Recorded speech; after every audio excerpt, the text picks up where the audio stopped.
La position que le général Biram Diop occupait au Sénégal comme étant ministre des Armées est politiquement plus puissante que la position de président de la commission de la CEDEAO.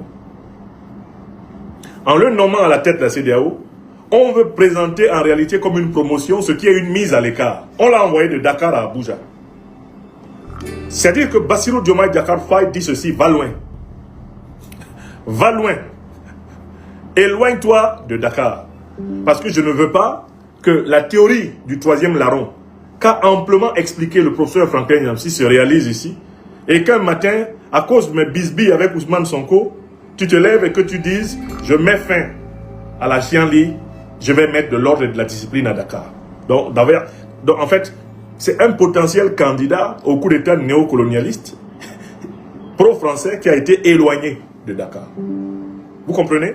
Et si ce qui se joue actuellement au Sénégal n'était pas un simple remaniement politique, en quelques jours, 2 décisions majeures ont bouleversé les équilibres du pouvoir. Ousmane Sonko, considéré par beaucoup comme l'homme fort du régime PASTEF, quitte la primature pour prendre les commandes de l'Assemblée nationale, où sa majorité est largement dominante.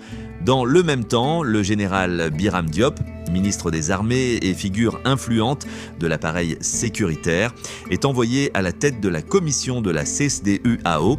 Officiellement, il s'agit de nominations normales. Mais en politique, les coïncidences sont rares. Pourquoi éloigner de Dakar l'homme qui contrôlait l'armée au moment même où le pouvoir se réorganise? Pourquoi ce mouvement intervient-il alors que certains observateurs évoquent des tensions au sommet de l'État? Pour le professeur Franklin Nyamsi, ces décisions ne sont pas anodines. Selon lui, elles traduisent une volonté de verrouiller le pouvoir et d'écarter tout acteur susceptible de peser dans une éventuelle crise politique. Simple réorganisation institutionnelle ou opération préventive pour neutraliser un centre de pouvoir devenu trop stratégique. C'est la thèse controversée que nous allons analyser dans cette vidéo. Je vous invite à la partager massivement si vous ne voulez pas qu'elle soit perturbée comme elle l'a été tout à l'heure sur Facebook.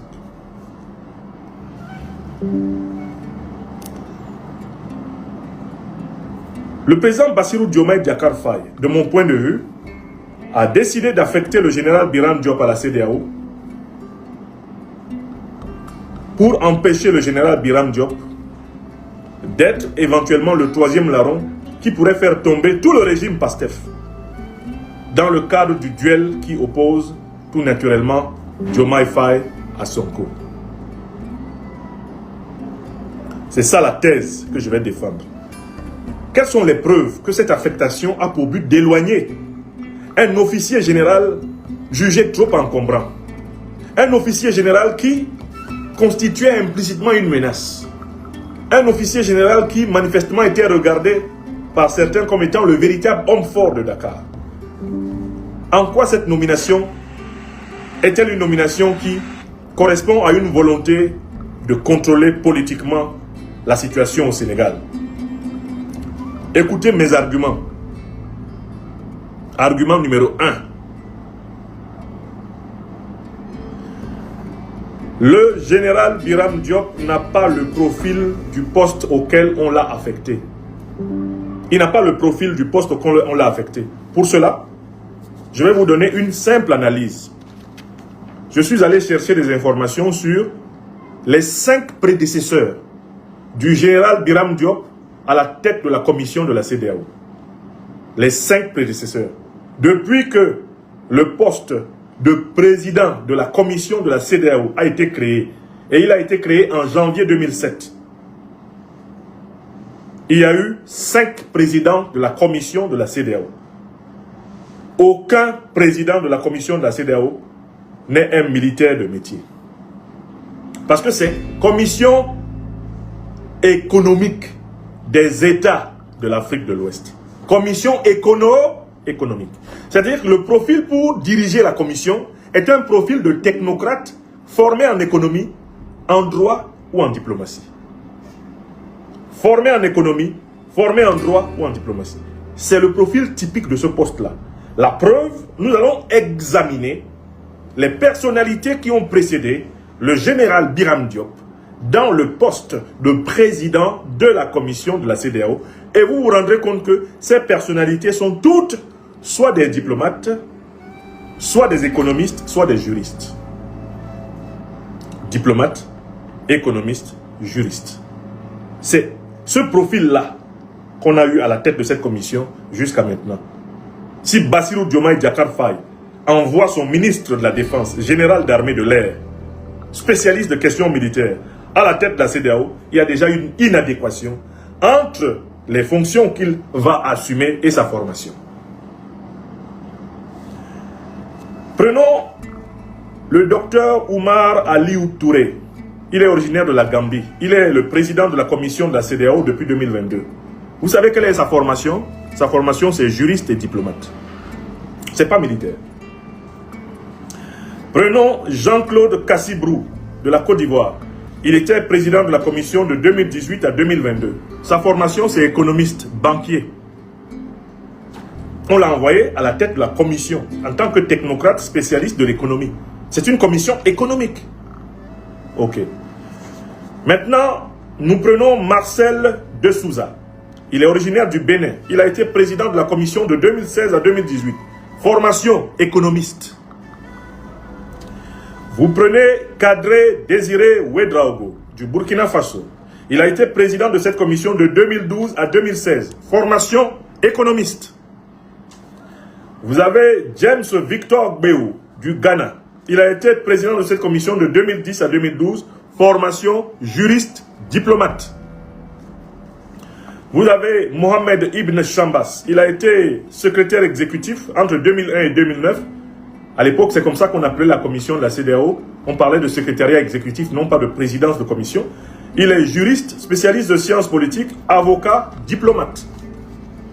Donc, le profil du général d'armée de l'air, Biram Diop, est en contradiction flagrante avec les attentes technocratiques, c'est-à-dire économiques et diplomatiques, du poste de président de la commission de la CEDEAO. Ça, c'est la première preuve que vraiment il a été parachuté là-bas.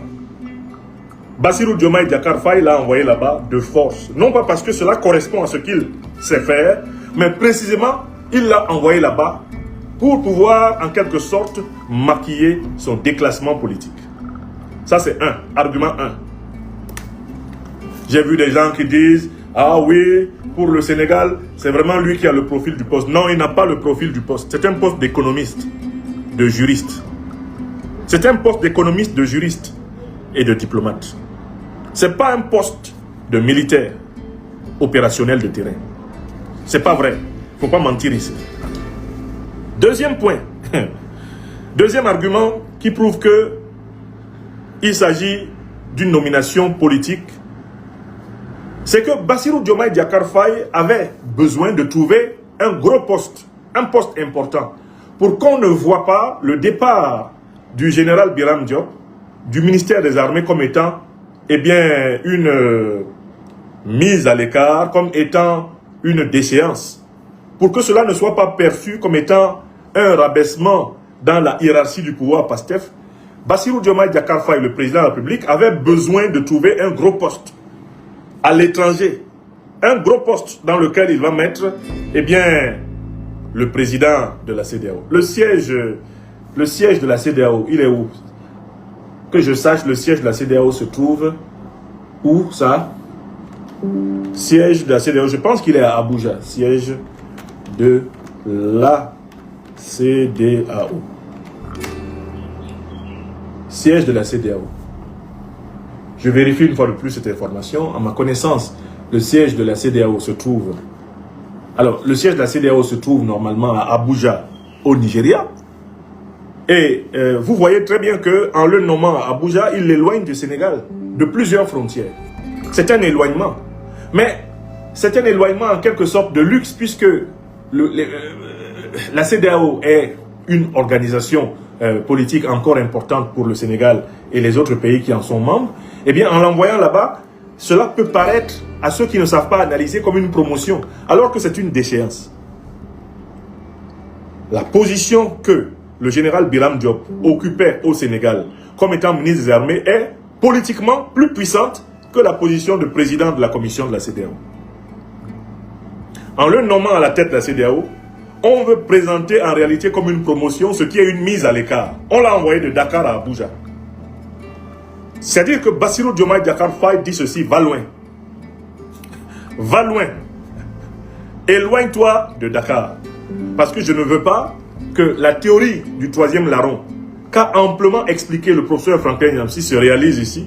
Et qu'un matin, à cause de mes bisbilles avec Ousmane Sonko, tu te lèves et que tu dises, je mets fin à la chienlit, je vais mettre de l'ordre et de la discipline à Dakar.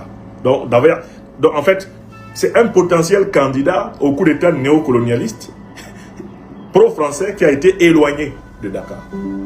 Vous comprenez? Ça, c'est le deuxième point. Et maintenant, j'ai dit que c'était une nomination géostratégique et géopolitique. Troisième argument. C'est une nomination géostratégique et géopolitique. Pourquoi? Parce que, en fait, il l'envoie à la CEDEAO au moment où la CEDEAO est dans la situation la plus grave de son existence. C'est une CEDEAO diminuée, c'est une CEDEAO affaiblie qu'on demande au général Biram Diop de relever. C'est-à-dire que Bassirou Diomaye Diakhar Faye l'envoie à une mission impossible où il sait qu'il va échouer. Et c'est là où vous voyez comment une nomination peut être une punition. Bassirou Diomaye Diakhar Faye l'envoie à la présidence de la commission au moment le plus grave de l'histoire de cette commission. La CEDEAO est discréditée. C'est l'organisation la plus détestée. L'organisation politique internationale la plus détestée d'Afrique de l'Ouest, c'est la CEDEAO. C'est l'organisation politique à laquelle tous les Africains éveillés du monde entier en veulent parce qu'elle a tenté d'appliquer le plan des sanctions inhumaines, illégales et criminelles qui ont été conçues par Paris, conçues par l'OTAN contre le Mali, le Burkina Faso et le Niger, parce que ces pays ont décidé d'assumer leur souveraineté. La CEDEAO est la plus vomie, la plus honnie, la plus haïe des organisations politiques. Donc quand on t'envoie à la tête d'une telle organisation, en fait on t'envoie assumer les charges électriques négatives dont cette organisation est chargée. Donc en fait ce poste-là est en réalité un cadeau empoisonné. Ça c'est la troisième raison. En l'envoyant à la tête de la CEDEAO, Bassirou Diomaye Diakhar Faye l'envoie au chaudron. Il l'envoie à l'endroit où il va avoir le plus de problèmes. Par exemple, la CEDEAO prétend ces derniers temps qu'elle va mettre en place une force unifiée pour combattre le terrorisme. Mais si la CEDEAO était capable de mettre en place une force unifiée pour combattre le terrorisme, aura-t-il fallu qu'elle attende que l'AES soit formée? Aura-t-il fallu qu'elle assiste à la création de la force unifiée de l'AES qui est déjà sur le terrain pour envisager de créer sa propre force unifiée et de la mettre en œuvre? On voit très bien que c'est un autre échec qu'on va pouvoir mettre sur la tête du général Biram Diop, de telle façon que quand il reviendra de son poste à Dakar, il sera grillé politiquement. Grillé politiquement. Il ne pourra pas être candidat, par exemple, en 2029.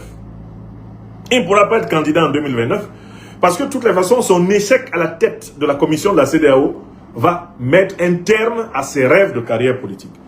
Donc, c'est donc une affectation extrêmement périlleuse. C'est une affectation sous forme de cadeau empoisonné pour Biram Diop. Hein? C'est une affectation pour cela. Par ailleurs, comme le général Biram Diop est très proche de la France, je veux dire des milieux militaires français et américains, eh bien, il est envoyé à la tête de la CEDEAO pour pouvoir assumer toutes les stratégies de déstabilisation de l'AES qui vont être encore conçues dans la CEDEAO. Et comme ils vont échouer, on va lui faire porter l'échec. Donc voilà pourquoi je dis que voilà les trois raisons pour lesquelles il s'agit d'une nomination politique, une nomination géopolitique et géostratégique. Politique, pourquoi? Pour l'éloigner de Dakar, parce qu'il commençait à être encombrant et à passer pour l'homme fort de Dakar, ce qui, tout naturellement, a fait peur au président Bassirou Diomaye Diakhar Faye qui a dit celui-là, il faut mieux pas qu'il reste ici à Dakar, je vais l'éloigner des frontières sénégalaises. C'est une nomination géopolitique et géostratégique. Pourquoi? Mais on l'envoie au chaudron, on l'envoie à l'endroit où l'Afrique de l'Ouest a le plus mal. Et implicitement, en fait, Bassirou Diomaye Diakhar Faye l'envoie à l'endroit où il va échouer. Comme il va échouer, il ne pourra pas avoir d'ambition à la tête de l'État.